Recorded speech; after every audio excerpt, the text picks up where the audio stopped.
última parte del de Frente de hoy, como siempre terminamos con algunas noticias de la web, de la red, que para nosotros son interesantes, que en el tráfago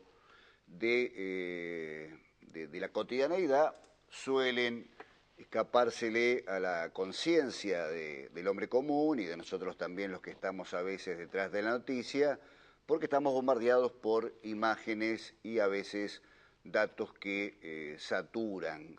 nuestra capacidad crítica. Una noticia que me parece importante, un 10 de mayo como hoy, alcanzaba su pico de tensión ese gran movimiento que fue el Mayo francés de 1968. Y fue, a pesar de que tenía un desarrollo anterior, un 10 de mayo, donde los estudiantes pusieron barricadas y hubo una enorme cantidad de heridos, fue ese 10 de mayo, insisto, cuando explotó realmente el Mayo francés por la gran cantidad de heridos, sobre todo estudiantes, y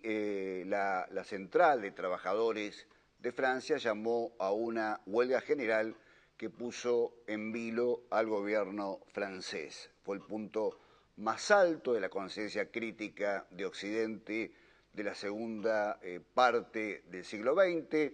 Ya no se pedía solamente contra la explotación, sino que los jóvenes pedían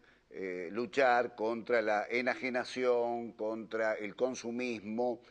aquellos valores que rompían la unidad del hombre con la naturaleza y con sus semejantes. Por eso creemos que es importante hacer una referencia a este movimiento que tanta influencia tuvo en el occidente de la segunda mitad del siglo XX. La segunda información, que también nos parece fundamental, a pesar de que tiene que ver con la literatura, es una edición crítica que se presentó en la Feria del Libro de Buenos Aires, de Adán Buenos Aires, una novela de Leopoldo Marechal, y usted dirá que tiene que ver esto con la política. Sí, tiene mucho que ver porque esta novela maravillosa, esta poesía en prosa, como la llamó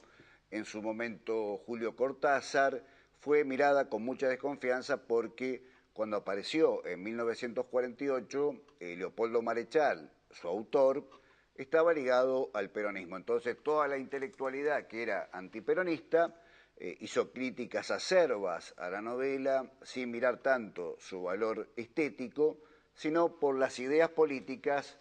de Leopoldo Marechal, lo cual es una mala señal. En general debemos dividir literatura y política, aunque están unidas en algún punto. Una cosa son las ideas estéticas del autor y otra su práctica política. Por eso celebramos esta novela, aparición de una edición crítica de esta novela, de más de 700 páginas, que realmente recomiendo y es una maravilla de la literatura argentina, donde hay un universo poblado desde el mismo personaje Adán a otros personajes que están en la novela y que tienen seudónimo, pero que son Borges, Jacobo Fickman, Raúl Escandavino Ortiz, y es una novela que hará indudablemente las delicias de usted si la lee. Y por último, una noticia también para mí muy importante. Siempre digo que la educación es, o la formación de capital humano, es lo más importante para un país. Más importante que tener cosas es tener la capacidad para producir esas cosas, esos objetos, esos bienes y servicios. Es la gran lección que nos ha dado el Japón del siglo XX, que sin recursos materiales y después de la Segunda Guerra Mundial, de la bomba atómica, etcétera, etcétera, se convirtió en gran potencia porque le dio importancia a la educación. Esto lo ha comprendido la presidenta de Brasil, Dilma Rousseff,